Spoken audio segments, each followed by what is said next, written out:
Some thefts break you. Some thefts build you. Mine did both. I never imagined my life would pivot on something as fragile and intimate as art, the thing that had always been the safest corner of my world. People think artists create because they want to. Sometimes we create because we have to. Because the world spins too loudly and drawing is the only way to slow it down. Because putting something on paper is easier than explaining the storm inside your chest. Because a pencil never interrupts you.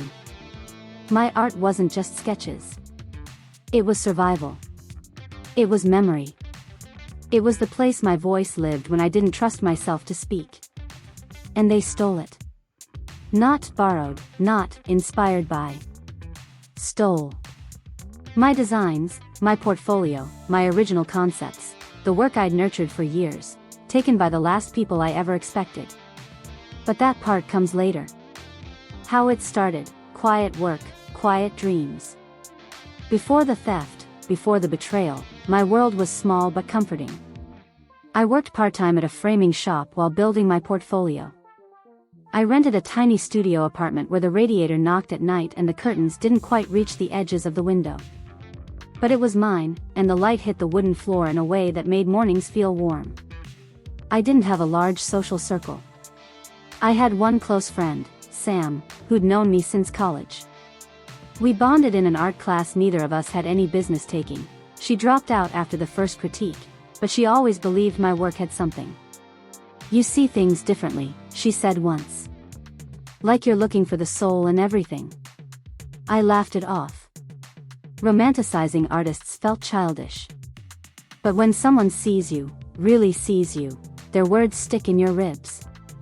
Sam worked at a marketing firm. Not just any firm, Revel Media, the kind that bragged about disrupting creative branding. They handled campaigns for fashion brands, tech startups, and companies that needed their image polished into something shinier and more human. Sam had been nudging me for months. "You should submit your portfolio," she insisted. "We need fresh illustrators." "You're good enough, I swear." I hesitated. Revel Media was competitive. Cutthroat, even. But Sam believed in me. That's a kind of bravery loan you don't waste. In late March, I printed my portfolio, 8 original series, each with rough sketches, development notes, and finished pieces. Watercolor, digital design, charcoal, my evolution in color and dust. I slid the portfolio into a black presentation folder, the kind professionals use, the kind that made my hands feel too small. Sam delivered it personally. "They're going to love you," she said. I hoped she was right. First red flag, a suspiciously long silence. Weeks passed. I heard nothing. Sam told me HR had forwarded it to the creative team. That's where things usually slowed down. Creative directors like to mull over things, compare applicants, drink overpriced coffee while pretending they were the gatekeepers of divine inspiration. Still, the silence gnawed. Then one morning, Sam texted me. "Meeting today. They're reviewing portfolios. I'll keep an ear open." I stared at the message like it might leap up and tell me good news. Hours passed. Then days. Nothing. Silence is a kind of answer, but it's also a kind of knife. Still, I convinced myself that maybe they were just busy. Then the knife twisted. The moment everything shifted. 3 weeks after Sam submitted my portfolio, she called me, her voice too sharp to be casual. "Are you sitting down?" she asked. My stomach dropped. "I'm home," I said. "What happened?" She hesitated, and that was enough for panic to bloom. "I just walked past the creative department's conference room," she whispered. "They were reviewing concepts for a pitch." "Okay. And I saw your art." I didn't understand at first. "My art? Like, my portfolio?" "No." Her voice cracked. "Your designs. Your concepts. Your characters. Your style." I went cold. "What do you mean my designs?" I whispered, though I felt the meaning deep in my bones. They're presenting them as original Revell Media concepts for the Renoir clothing rebranding project, she said. I'm 100% sure. Those are your pieces. I forgot how to breathe. Renoir clothing wasn't some small brand. They were a multi-million-dollar fashion company preparing a global relaunch. Their campaign would be everywhere: billboards, social media, magazines. And they were using my art. Without me. Without permission. Without credit. Like it belonged to them. They scanned your portfolio, Sam continued, voice trembling. I saw one of your early character sheets taped onto the project board. I sat down on the floor. When something you created, something born from your chest, your memory, your hands, is handed to strangers like a piece of fruit at a market, it doesn't just hurt. It violates. I felt stripped open. Sam kept talking, pacing on the other end of the call. They're calling the concepts team developed. They're acting like the sketches came from an internal brainstorm. A flush of disbelief hit me. They know those aren't theirs, I whispered. Oh, they know, she said. But Revell Media doesn't care who births the idea. They care who profits from it. I swallowed. So they stole it. Yes. My hands shook. Sam inhaled sharply. And it gets worse. The creative director. Which one? I asked numbly. Lena. Of course. Lena Brandt, the woman whose Instagram bio read creative genius in progress, who dressed like Pinterest boards and treated junior designers like disposable props. Sam hated her. Everyone hated her. What about her? I asked. She said, and I quote, "Whoever made the originals will never know. We'll polish it up and claim internal development." My breath hitched. They weren't even subtle. They weren't afraid. Why would they be? Artists like me rarely had the money to fight companies like them. And that's when the shock turned into something else. Something hot. Something alive. Not rage. Resolve. They thought I'd stay quiet. They thought I'd disappear. They thought I'd take the theft as a compliment. They thought I would break. But something in me shifted that day, a hinge unlocking, a boundary tearing, a truth waking up. They stole my art. So I would stop treating myself like someone they could steal from.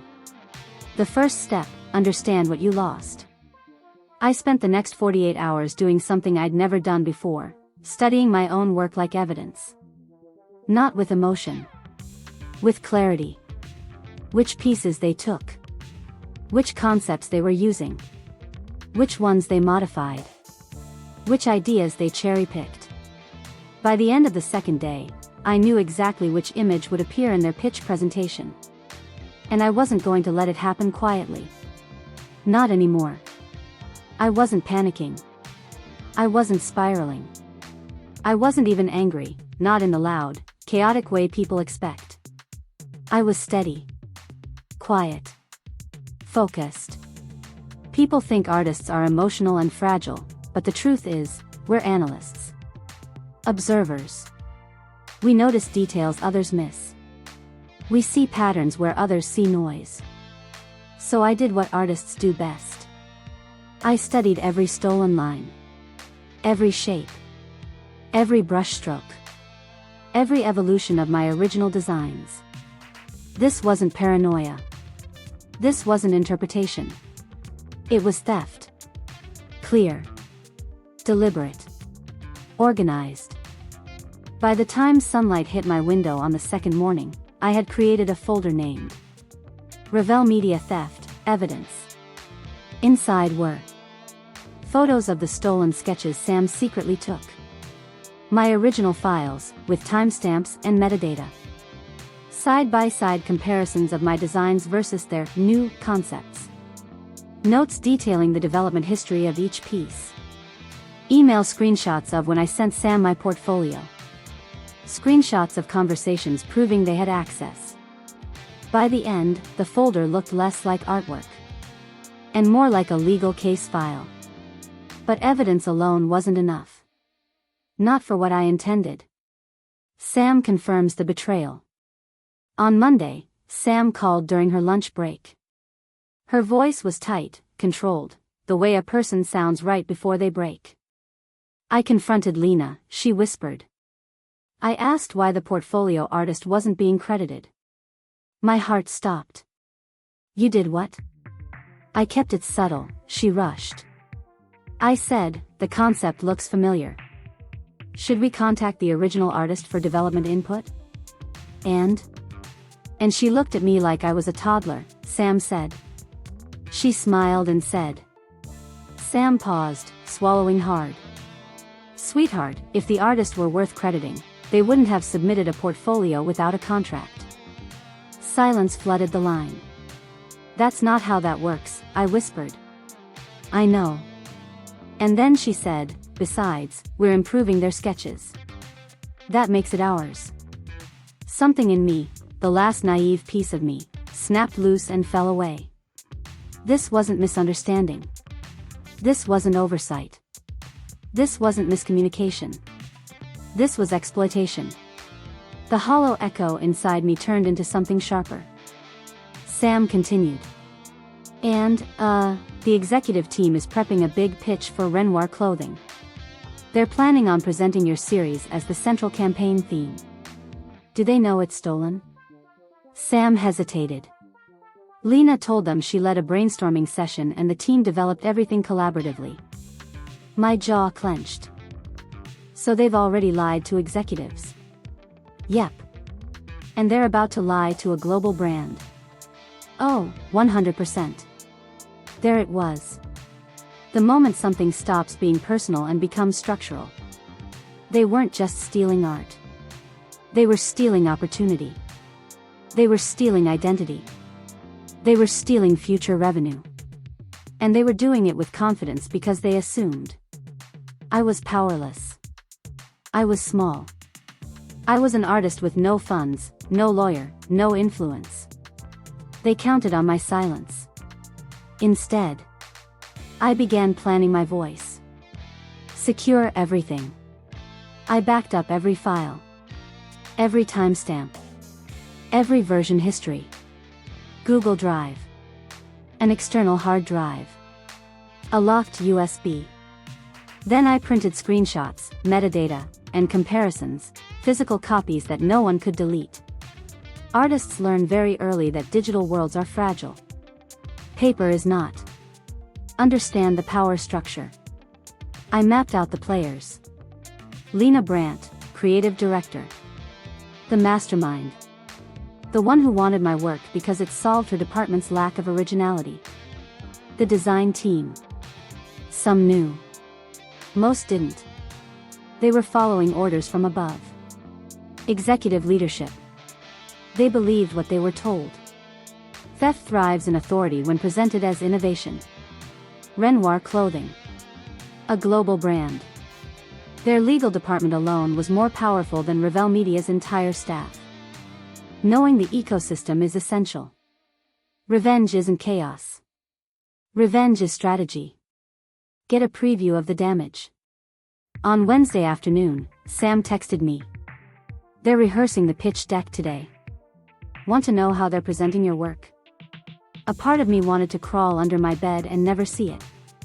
The other part of me, the part that had been quiet my whole life, needed to look. Tell me, I texted. She replied with photos, taken discreetly. My art. Large. Central. Altered only slightly, but unmistakably mine. The character designs. The color palettes. The concept outlines. Even my handwritten marginal notes had been typed and integrated into their script. Sam sent a video clip too. Lena's voice carried through the phone. These designs reflect our team's vision of reinventing Renoir clothing's brand identity, youthful, expressive, emotionally resonant. My designs. My themes. My artistic philosophy. Repeated back to me by the person who stole them. I watched in dead, numbing silence. When the clip ended, Sam texted. I'm so sorry. They're planning to take full credit. I typed back. They won't. For the first time since the theft, Sam exhaled in relief. Tell me what you need. And that sentence, a simple offer of loyalty, became the hinge of everything that happened next. Find the leverage they didn't know was there. Most artists underestimate their power. But companies? They underestimate it even more. I started researching Revell Media's contract policies. Their ethics page. Their intellectual property guidelines. Their social responsibility statements. And then I found it. A single paragraph that made the air crackle. Revell Media strictly prohibits the use of external creative content without a signed release or contract. Violation may result in termination or legal action. There it was. Black and white proof that they broke their own rules. And global brands like Renoir Clothing? They hate scandals.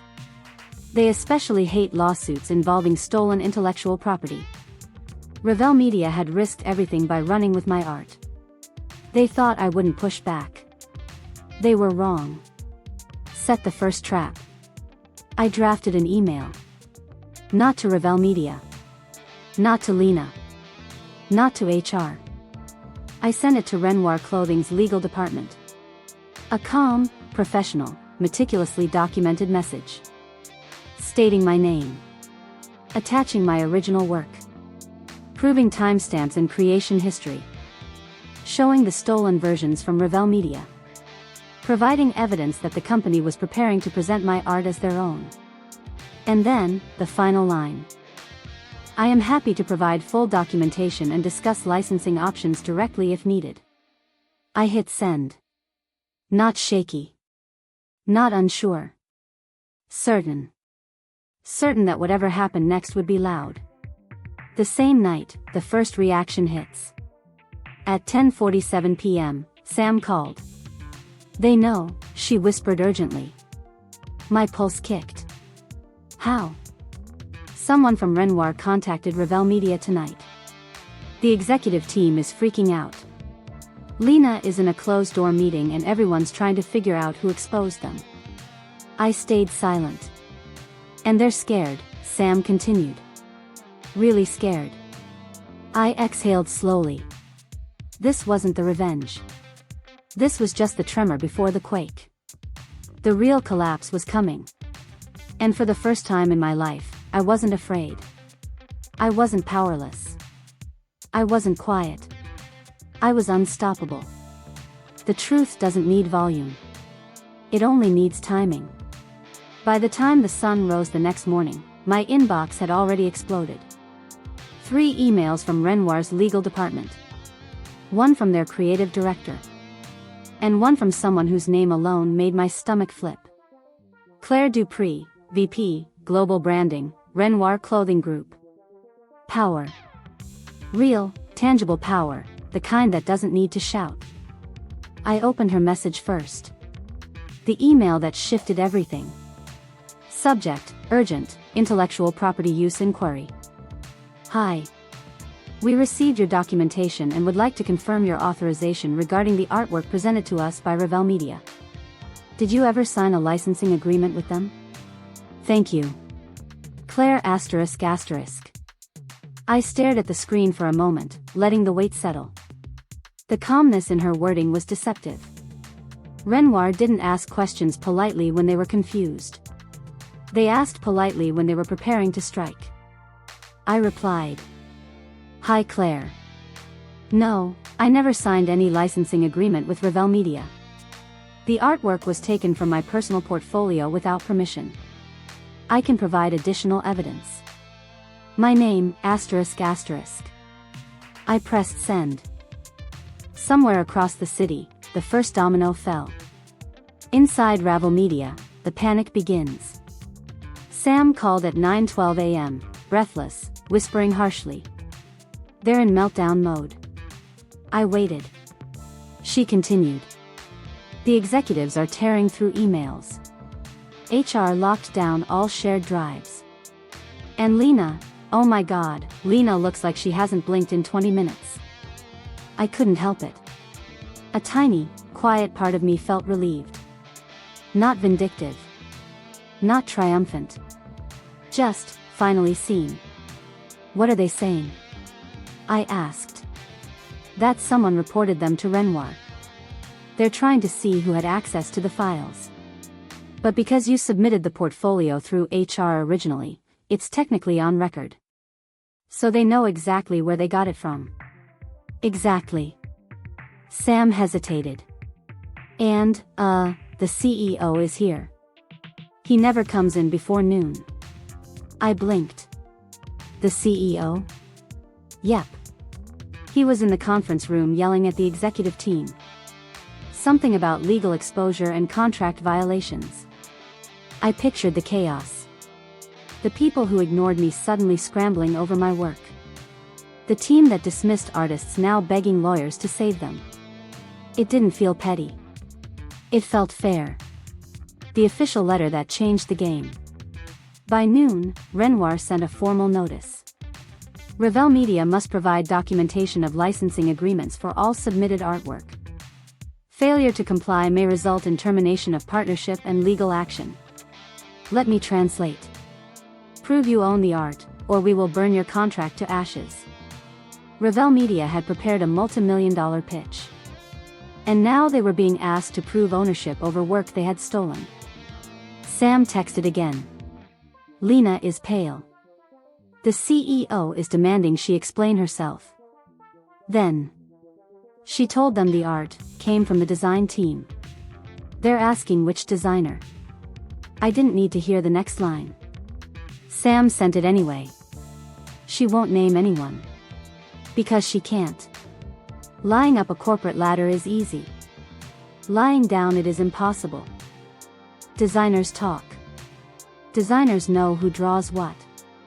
Designers know who is capable of what style. There was no internal artist whose work matched mine. No one she could sacrifice. No one she could blame. She tried anyway. Lena's downfall begins. Sam called during her break, whispering rapid fire. Okay, update. They dragged the whole design team into a meeting. Asked if anyone recognized the art. Asked if it came from any internal brainstorm. And? No one claimed it. Not a single person. Good. But get this, someone said, it looks like that portfolio from last month. My pulse jumped. And then the room went dead silent. What did Lena say? I asked. She snapped. She said the team collectively evolved the concept and that the original sketches were anonymous inspiration. Anonymous inspiration. The corporate term for art we stole and hoped no one would notice. What happened next? Renoir joined the call. I sat up straighter. They directly asked Lena for licensing documentation. She tried to dodge. They pressed her. She couldn't answer. Sam exhaled shakily. And then the CEO said, "We do not work with agencies that misuse creative property." That sentence alone was enough to crush entire marketing firms. And then? They suspended the pitch. The room must have gone silent enough to hear a pen drop. Suspending a pitch wasn't just a delay. It was a message. Fix this or we walk. The company reaches out to me. At 2:37 p.m., I received an email. From the CEO of Revel Media himself. I opened it slowly. Subject, request for conversation. Hi, my name. It has come to our attention that artwork submitted as part of our creative proposal may have originated from your portfolio. We would appreciate the opportunity to discuss this matter and reach a resolution. Please let us know your availability. Jonathan Reed. CEO, Revel Media ***. I stared at the screen. Not because I was surprised.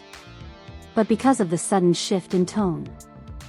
This was the same company that ignored my existence 3 weeks ago. Now their CEO wanted a meeting. Not because he valued me. But because he feared me.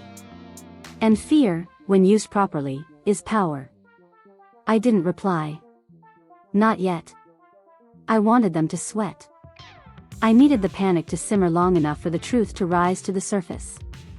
Lena tries to save herself. At 5 p.m., Sam texted. Brace yourself. She's blaming you now. For a moment, my chest tightened. What do you mean? Sam called immediately. She told the executives that you submitted ideas without proper documentation, and that she couldn't verify ownership. She's trying to spin it like the confusion is your fault. I laughed, an incredulous, breathless sound. Of course she would. People like Lena don't take responsibility. They take victims. What did the executives say? I asked. They asked why she used unverified art in a multi-million-dollar pitch. And her answer? She said, we were short on time and I made an executive decision. That was it. The sentence that sealed her fate. Because the CEO replied. Your decision may cost us the Renoir account. Little did they know. Renoir was already on my side. At 7 p.m., I received another message. From Claire, Renoir's VP of Branding. Hi. Thank you for confirming earlier. We would like to schedule a meeting with you directly regarding authorship and potential future collaboration. Please send your availability. Claire ****. I sat still for a moment. Breathing. Processing. Because this was more than a message. It was a door. A door Revel Media tried to close. A door they stole from me. A door they never thought I'd reach again. But here it was. Wide open.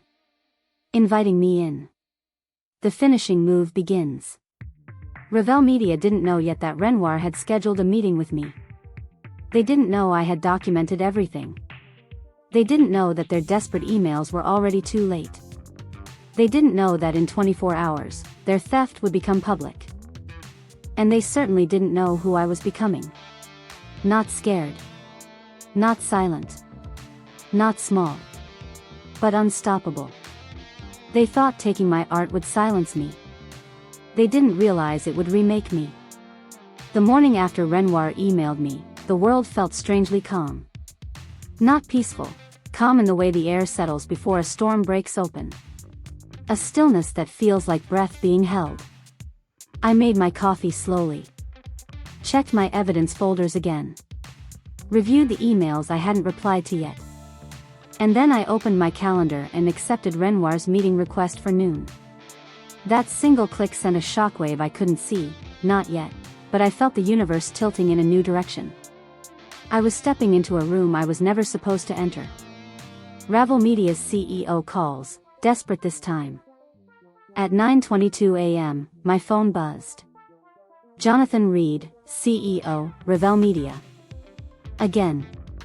But this time, I answered. Hello? I said, voice steady. My name, good morning. His tone was tight, rehearsed, brittle. I'd like to sincerely apologize for the misunderstanding. I let that word sit between us. Misunderstanding. As though a company stealing my work, modifying it, presenting it to a global brand, and lying about its origin was a clerical error. Which misunderstanding is that? I asked calmly. He didn't expect that. There was a pause, the kind where someone rearranges their tone before speaking again. We want to resolve this. If there was an oversight regarding the portfolio, I'd like to discuss corrective options. Such as? Well, he hesitated. We could offer compensation. A small licensing fee for the initial sketches. I couldn't help it, a quiet laugh escaped. A licensing fee, I repeated. For the art you stole? He exhaled, frustrated. We didn't steal. Yes, I said gently, you did. Another silence. Look, he tried again, Renoir is making a big deal out of this. If we don't present ownership documents, you'll lose the pitch, I finished for him. He stopped breathing for a second. Then he said the quiet part out loud. This could cost millions. Then maybe, I said softly, you shouldn't have built your pitch on someone else's work. He inhaled sharply. Can you come in today? We'd like to settle this internally. No, I said. No, he repeated, stunned. You no longer have the authority to settle this. Renoir and I will be discussing everything directly. He understood instantly. And the panic finally broke through his voice. My name, please. I ended the call. Not out of anger. Out of closure. Because I had learned something powerful. My absence was more valuable than their stolen work. Renoir meeting, the moment I claimed what was mine. At noon, I entered the video meeting with Renoir. Claire, the VP, greeted me with a warm nod. 3 others joined, a senior designer, a brand protection attorney, and someone from their executive team. Thank you for meeting with us, Claire said. We've reviewed your files. The artwork presented by Revel Media matches your originals perfectly. I agree, I said. Her tone sharpened slightly. We have also reviewed Revel Media's contract. They misrepresented authorship. That's a breach of ethics and grounds for termination. My chest tightened, not from fear. From validation. The attorney stepped in. We would like your permission to cite your evidence in our communication with them. You may. Additionally, he continued, we are interested in discussing a direct licensing agreement with you. My breath caught. A licensing agreement. Directly with a global brand. Claire smiled. We were impressed by your work. We'd like to explore hiring you as an independent artist for the campaign, if that's something you're open to. If that's something I'm open to. They were offering me the chance Revel Media stole. They were offering me what I deserved. They were offering me a future. I'm open to that, I said, voice trembling slightly. Wonderful. We'll prepare a formal proposal. The meeting ended. And I sat there afterward, hands shaking, heart pounding, realizing I had just stepped into a world I had only dreamed of. Not because they chose me. Because I chose myself. Because I didn't stay silent.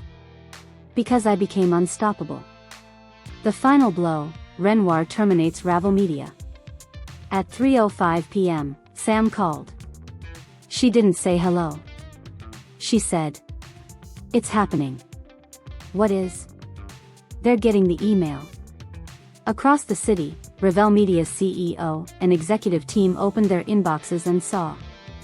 Renoir Clothing is terminating all collaborative work with Revel Media effective immediately due to unauthorized use of third-party intellectual property. Further legal action will be pursued as needed. A single paragraph that carried the weight of a sledgehammer. Sam whispered. The entire office just went silent. The CEO's face. I've never seen anything like it. And Lena? I asked quietly. She's crying, Sam whispered. Like, full meltdown. They removed her from Slack. HR took her badge. I closed my eyes. Not out of pleasure. But something bittersweet. People like Lena climb fast, on other people's backs. But when the structure collapses, they fall alone. Sam continued.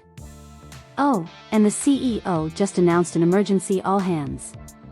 He said a catastrophic breach of ethics occurred and the company is restructuring leadership. In other words, heads are rolling. The creative director's downfall. The next day, a public statement went out. Revel Media has terminated creative director Lena Brandt for misconduct and violation of intellectual property policy. Her career? Shattered. Her reputation? Ruined. Her network? Gone. Sam later told me she tried to blame everyone, the team, interns, bad communication, stress, but nothing stuck. Because the truth doesn't need permission to reveal itself. It simply waits. My rise, and my powerful new beginning. 2 days later, Renoir sent an official offer. A full licensing fee for my stolen work. A paid contract to develop the full campaign. Creative credit. Portfolio rights. and an opportunity to work with their global design team. My hands trembled when I signed the agreement. Not out of fear. Out of gratitude. Out of pride. Out of knowing that the art they stole became the art that built my career. The final conversation, closure I didn't know I needed. A week later, Revel Media's CEO emailed again. He asked if I wanted to discuss potential settlement considerations. I replied with one sentence. There is nothing left to settle. They stole my art. They thought it would end me. Instead, it remade me. Epilogue, Unstoppable. Sam visited my studio the night I finished the final drafts for Renoir's campaign. She hugged me hard. You did it, she whispered. No, I said softly. I just stopped letting people take what was mine. She smiled through tears. You're unstoppable now. I looked at the artwork spread across my table, the same characters they tried to steal, now reborn, stronger, brighter. Unstoppable. Not because they fell, but because I finally stood up.